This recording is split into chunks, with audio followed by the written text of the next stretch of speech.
নমস্কার। খবরের অন্তরালের খবর নিয়ে ক্যালকাটা ডায়ালগস থেকে মনোজ দাস। টিএমসির পার্টি অফিসের দখল নিচ্ছে সিপিএম, মানে একেবারে উলট পুরাণ। কিন্তু মমতা নিশ্চুপ, পুলিশ নিষ্ক্রিয়। কেন? কোনো সমঝোতা গোপন? একেবারে চমকে যাওয়ার মতো খবর এটা। অবিশ্বাস্য বললে কম বলা হয়। তৃণমূলের পার্টি অফিসের দখল নিচ্ছে সিপিএম, অথচ সুপ্রিমো মমতা ব্যানার্জির মুখে রা শব্দটি নেই। মমতার পুলিশ নিশ্চুপ, যেন বঙ্গ রাজনীতিতে এটাই স্বাভাবিক, নতুন কিছু নয়। এই নিরুত্তাপ দখল বেদখল দেখে আমজনতার মনে এই প্রশ্ন ওঠা খুবই স্বাভাবিক যে এই যে দখলের রাজনীতি ভোটের মুখে দেখা যাচ্ছে, এটা কি তৃণমূলের পতনের সংকেত, বা বাঘ থেকে ইঁদুর হয়ে যাওয়া সেই গল্পটি নতুন করে দেখাচ্ছে, নাকি এর পেছনে কোনো বড় রাজনীতি আছে, কোনো গোপন সমঝোতা? এখনকার প্রতিবেদন এই বিষয়টি নিয়ে। প্রথমে ঘটনার যে রূপ দেখা যাচ্ছে, মানুষ দেখতে পাচ্ছে, সেই বিষয়টা একটু বলি। মুর্শিদাবাদ, বিশেষ করে মুর্শিদাবাদের ডোমকলের এই পার্টি অফিস বদল বা লাল পতাকার প্রত্যাবর্তন বর্তমানে পশ্চিমবঙ্গের রাজনীতির অন্যতম আলোচিত বিষয়। 2026 বিধানসভা নির্বাচনকে সামনে রেখে যে রাজনৈতিক ভাঙা গড়ার খেলা শুরু হয়েছে, তারই একটি বড় প্রতিফলন এই ঘটনাগুলো। পার্টি অফিস দখল বেদখল হওয়ার ঘটনা এই পশ্চিমবঙ্গে নতুন কিছু নয়। শাসক তার বিরোধীর অফিস জোর করে দখল করবে, নেতাকর্মীদের ভয় দেখিয়ে, মানে প্রাণের ভয় দেখিয়ে, সম্পত্তি লুণ্ঠনের ভয় দেখিয়ে, বাড়ির মা বোনেদের ইজ্জত নেয়ার ভয় দেখিয়ে দলে টানবে। এটাই অলিখিত নিয়ম। আর তৃণমূল কংগ্রেসের গত 15 বছর তো এই নিয়মকে আইনে পরিণত হয়েছে। হঠাৎ তাহলে উলট পুরাণ কেন? সিপিএম কি করে টিএমসির অফিস দখল করে?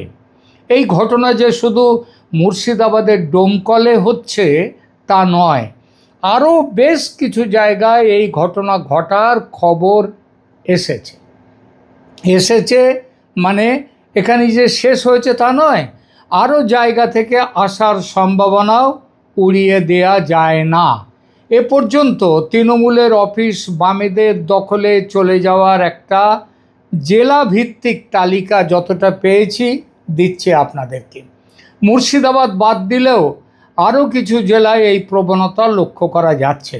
তবে ডোমকলের মতো ঢাকঢোল পিটিয়ে মিছিল করে গণযোগদান এবং প্রকাশ্য অফিস দখল সব জায়গায় হচ্ছে না। অনেক জায়গায় এটা হয়েছে গোপনে, কিছুটা লোকচক্ষুর আড়ালে। মুর্শিদাবাদের ডোমকলের 16 ও 19 নম্বর ওয়ার্ড ইতিমধ্যে বহু চর্চিত। এখানকার প্রায় 400 পরিবার তৃণমূল ছেড়ে সিপিএমে যোগ দিয়েছে, আর সেই যোগ দেওয়ার ফলে এই দুটি ওয়ার্ডের পার্টি অফিস এখন বামেদের দখলে।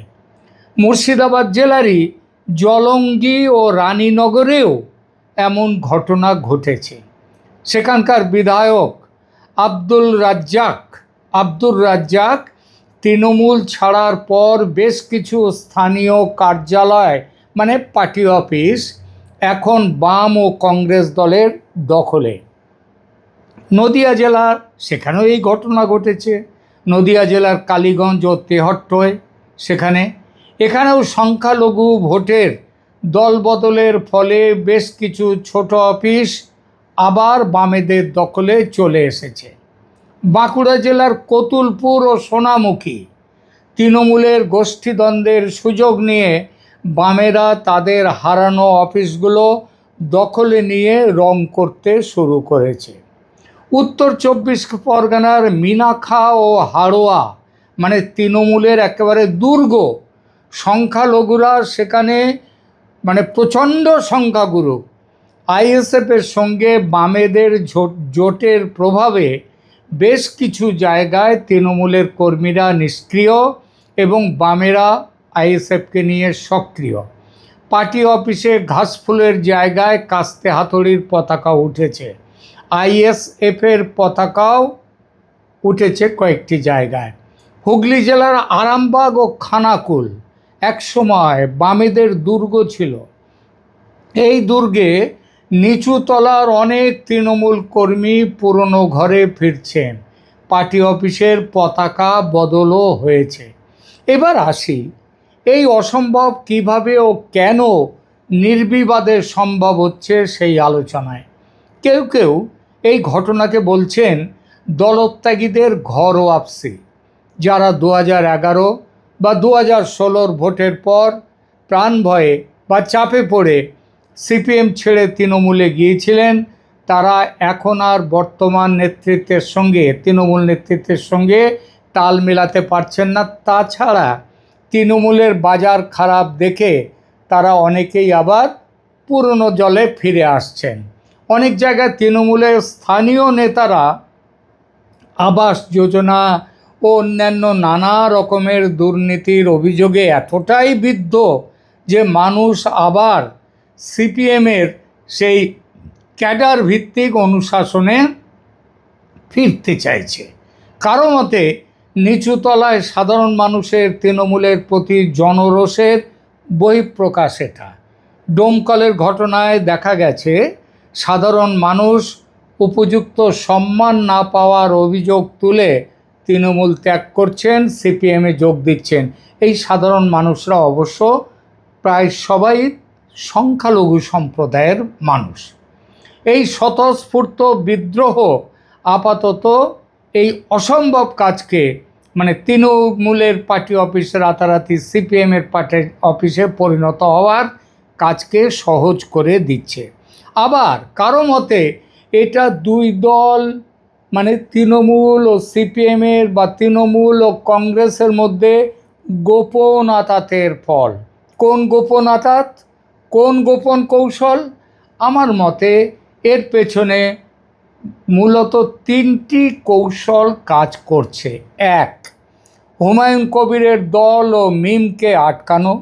মুর্শিদাবাদ ও মালদহে হুমায়ুনের দল বা মিম যদি তৃণমূলের সংখ্যালঘু ভোট ব্যাংকে থাবা বসায়, তবে তৃণমূলের আরও বড় বিপর্যয় অনিবার্য। এবং তৃণমূল হয়তো তাই মনে করছে তার চেয়ে বামেরা যদি শক্তিশালী হয়, তাহলে সংখ্যালঘু ভোট অন্তত ধর্মীয় পরিচয় ভিত্তিক রাজনীতির দিকে যাবে না। সেক্ষেত্রে ভোট কাটাকাটি তীব্রতর হবে এবং মিম বা ওই যে হুমায়ুন কবিরের দল, তাদের জেতার সম্ভাবনাটা ক্ষীণ হবে, জেতার সম্ভাবনাটা বাড়বে বামেদের সেই ফাঁকে, এবং ফলে ভোট কাটাকাটিও তীব্রতর হবে। আর ভোট কাটাকাটি তীব্রতর হলে সেই ফাঁকে জিতে যাবে টিএমসি। আর টিএমসি যদি নাও জিততে পারে, যদি বামেরা জিতে যায়, সেটাও হচ্ছে টিএমসির পক্ষে সেটাও একটা বড় আশীর্বাদ। কেন আশীর্বাদ? কারণ বামেরা তো ভোটের পরে হাং অ্যাসেম্বলি হলে তারা তো আর তৃণমূলের মানে বিজেপির সঙ্গে যাবে না, তারা থাকবে টিএমসির সঙ্গেই। পরবর্তীকালে তাহলে তৃণমূলের হারানো জমি পুনরুদ্ধারের সম্ভাবনাটা বেঁচে থাকবে। বামেদের বারবারন্ত দেখিয়ে এই ধরনের ইসলামী প্রতিস্পর্ধী দলগুলোর জন্য তাদের ডানা ছাঁটার চেষ্টা করা হতে পারে সিপিএমের সঙ্গে তৃণমূল সমঝোতা করলে। কিন্তু এর সঙ্গে আছে আর এক অঙ্ক, যেটার কথা একটু আগে বলছিলাম। ভোটের পর ত্রিশঙ্কু বিধানসভা হলে তখন দরকার পড়বে বাম কংগ্রেসের সমর্থন। কারণ ওই হুমায়ুন কবিরের দল কিংবা আসাদুদ্দিন ওবাইসির দলের কেউ না কেউ তারা মোটামুটি, হুমায়ুন কবির তো একবার বিজেপি থেকে ঘুরে এসছেন। সুতরাং তিনি আবার ভোটের পরে আসন পেলে বিজেপিতে চলেও যেতে পারেন। ফলে আর বামেরা কিংবা কংগ্রেস তো সেটা করবে না।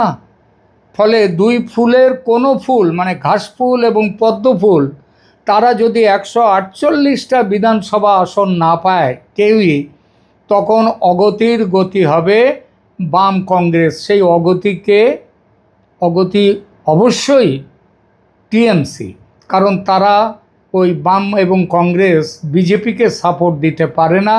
অতএব ভাবী সহযোগীদের এই অফিস দখল নিয়ে তাদেরকে চটাতে চায় না টিএমসি, তাই কিল খেয়ে কিল হজম করছে। মমতা চুপ করে আছে।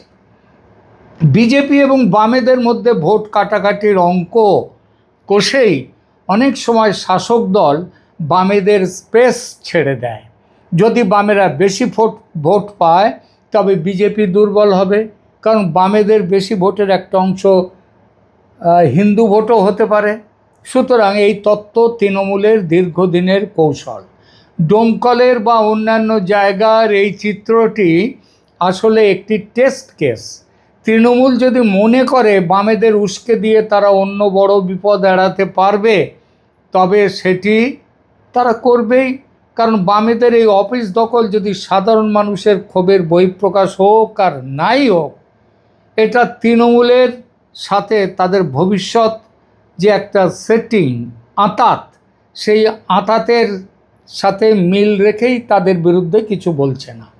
ওই যে বললাম, ভবিষ্যতের মুখ চেয়ে কিল খেয়ে কিল হজম করা। নির্বাচনে হাং অ্যাসেম্বলি হলে সরকার গড়তে তৃণমূলকে সমর্থন দিতে সিপিএম ও কংগ্রেস ইতিমধ্যেই সিদ্ধান্ত নিয়ে ফেলেছে। সুজন চক্রবর্তী, আমি আমার এই আগের ভিডিওতে বলেছি, তিনি বলেছেন তাদের বাদ দিয়ে কোনো সরকার গড়া যাবে না। আর কংগ্রেসের রাহুল ও সোনিয়া গান্ধী দুদিন আগেই ওই স্ত্রী শক্তি বিল সেটা সংসদে পাস না হওয়ার ফলে তারা রাহুল এবং সোনিয়া গান্ধী অভিষেক ব্যানার্জি এবং মমতার সঙ্গে দীর্ঘ আলোচনা করেছেন নির্বাচন উত্তর পরিস্থিতি নিয়ে। সবচেয়ে বড় কথা, ইউপিএ জোটের শরিক হিসেবে তৃণমূলের সঙ্গে আছে কংগ্রেস ও সিপিএম। যে খবর আসছে তাতে মমতা ব্যানার্জিকে সরকার গঠনের সমর্থন দিতে দুই দল নীতিগত সিদ্ধান্ত নিয়ে ফেলেছে, কারণ সেটা না নিয়ে উপায়ও নেই। বিজেপিকে তো আর তারা সমর্থন করতে পারে না। অতএব বিজেপি যদি ম্যাজিক ফিগার 148-এর নিচে আটকে যায় এবং তৃণমূলও আটকে যায় 148-এর নিচে, তবে বিহার বা মহারাষ্ট্রের ধাঁচে বিজেপি রুখতে একজোট হওয়া ছাড়া বাম কংগ্রেসের সামনে আর কোনো পথ খোলা নেই। এটা মমতা জানেন, তাই তিনি মেনে নিচ্ছেন এই অফিস বেদখলের ব্যাপারটা। একেবারে চুপ। যিনি ফাটিয়ে দিচ্ছেন সবাই, মোদি এবং অমিত শাহ এবং বিজেপির আদ্যশ্রাদ্ধ করছেন, তিনি এই ব্যাপারে একটি কথাও তার মুখ দিয়ে নেই।